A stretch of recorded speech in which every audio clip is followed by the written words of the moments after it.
Hello students, आज हम पत्र लेखन के बारे में जानेंगे। विद्यार्थियों, यह जो है आपका टर्म 2 का सिलेबस है, जो कि आपके एग्ज़ाम में 5 अंक का आने वाला है।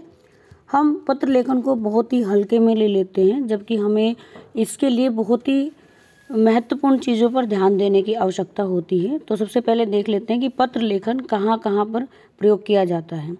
विद्यार्थियों, पत्र लेखन जो है एक व्यवहारिक और एक उपयोगी कला है, क्योंकि आज का व्यक्ति इतना ज़्यादा व्यस्त हो गया है कि बहुत सारे स्थानों पर वह न एक साथ नहीं अपने आप को प्रेजेंट कर सकता, या वो एक ही साथ कई स्थानों पर नहीं जा सकता।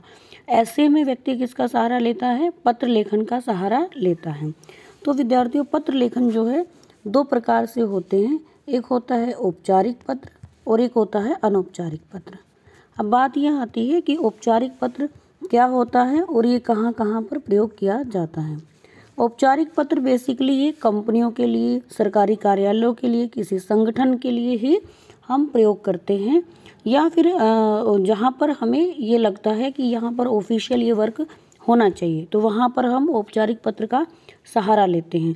जैसे विद्यार्थियों, यदि आपको छुट्टी चाहिए तो ये किस में आएगा? औपचारिक पत्र में आएगा। तो आपको किसको पत्र लिखना होगा? अपने प्राचार्य महोदय को आपको पत्र लिखना होगा। तो ये किस में आ जाएगा? औपचारिक पत्र में आ जाएगा। लेकिन यदि आपको अपने किसी भाई या बहन को या अपनी माता या पिता को पत्र लिखना है, या अपने मन के भावों को आपको व्यक्त करना है, तब आपके लिए वो आ जाएगा अनौपचारिक पत्र में।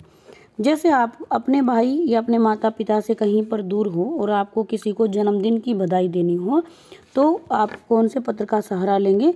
अनौपचारिक पत्र का आप सहारा लेंगे। तो आइए देखते हैं औपचारिक पत्र में क्या क्या हमें बातों को ध्यान रखना चाहिए। देखो, पत्र लिखते समय पत्र लिखने का मूल उद्देश्य स्पष्ट होना चाहिए।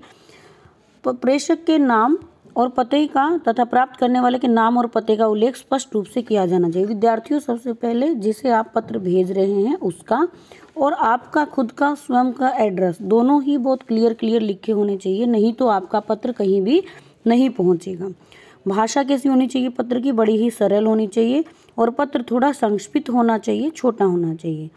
ओके, चलिए हम देखते हैं। पत्र 2 प्रकार के हैं, ये मैंने आपको बता ही दिए है।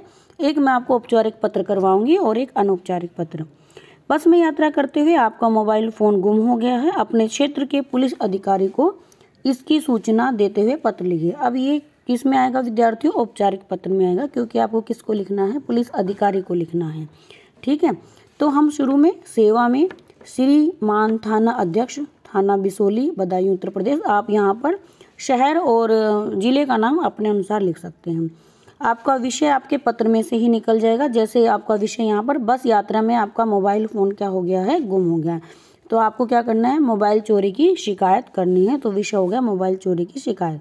फिर आप महोदय लिखेंगे और फिर अपना प्रॉपर कंटेंट लिखेंगे। कंटेंट में आपको जैसे आपका मोबाइल, आपने कितने बजे, कितने नंबर बस है, कितने बजे आपने यात्रा की, इन सारी बातों का हम उसमें जिक्र करेंगे। आपका मोबाइल किस तरीके का दिखता है, ये सब भी हम बताएंगे। और अंत में आप अपना प्रॉपर एड्रेस यहाँ पर लिखेंगे। यदि आप अपना ये पूरा केवल भवदी और अपना नाम लिखकर छोड़ देते हैं, तो पुलिस वाले आपका मोबाइल देने के लिए किस पते पर आएंगे? आपके पास मोबाइल पहुँचेगा ही नहीं। तो ये पत्र यदि आप नहीं, यहाँ पर आप पूरा एड्रेस नहीं लिखते हैं, तो आपके 2 अंक कट जाते हैं। आपको विद्यार्थियों मैं बताना चाहूँगी कि यहाँ पर आपका 1.5 का ये पोर्शन होता है और 3 अंक का ये होता है और 1.5 का ऊपर वाला पोर्शन होता है। इस प्रकार से आप इसमें पूरे 5 अंक प्राप्त कर सकते हैं। यदि आपको यहाँ पर पूरा एड्रेस अच्छे से लिखना है, जैसे आपका नाम, आप किस सेक्टर में रहते हो, कौन सा आपका शहर है, कौन सा जिला है, तो इस प्रकार से आपको लिखना है। तो आइए अब हम एक अनौपचारिक पत्र भी देख लेते हैं कि किस प्रकार से हम अनौपचारिक पत्र को लिखते हैं। छात्रावास में रहने वाली अपनी बहन को समय का सदुपयोग करने की सलाह देते हुए क्या लिखना? आपको पत्र लिखना। आपकी बहन कहीं हॉस्टल में रह रही है और उसको आपको समय का महत्व दिखाना है। तो सबसे पहले आप अपना एड्रेस लिखेंगे, जैसे मैंने यहाँ पर दिखाया आपको, 504 सेक्टर 10 द्वारका, नई दिल्ली। और हम अपनी बहन को क्या लिखेंगे? प्रिय बहन गीतांजलि। आपसे छोटी है तो आप क्या लिखेंगे? शुभाशीष। यदि बड़ी बहन है तो उनको नमस्ते लिखेंगे। वैसे अगर इस तरीके का जो पत्र होता है कि आपको किसी को किसी के महत्व के बारे में बताना है, तो मोस्टली बड़ा छोटे को लिखता है। ठीक है, तुम यहाँ पर अच्छे से लिखोगी। आशा है तुम स्वस्थ और प्रसन्नचित होगी। कल तुम्हारे विद्यालय के प्रधानाचार्य का पत्र आया जिससे ज्ञात हुआ कि इस सत्र की परीक्षा में तुम्हारे अंक का प्रतिशत काफ़ी गिर गया है। यह स्थिति कैसी है? चिंताजनक है। तो हम इसमें पूरा लिखेंगे और यहाँ पर उन्होंने एक पंक्तियों का भी प्रयोग कर दिया है। समय का चक्र बड़ा तीव्र गति से घूमता है, जो एक बार इसमें पिछड़ जाता है वह पिछड़ता चला जाता है। तुलसीदास ने ठीक कहा है। समय चूकी पुनि को पछताने का, वर्षा जब कृषि सुखाने। तो इस प्रकार से आप कुछ उदाहरणों के साथ इसमें, और इस पत्र में आपको विषय बताने की आवश्यकता बिल्कुल भी नहीं है, क्योंकि ये कैसा पत्र है? अनौपचारिक पत्र है। लास्ट में तुम्हारी शुभचिंतक आशीष सक्सेना और अपना यहाँ पर प्रॉपर एड्रेस अभी अपना भी आप लिख देंगे।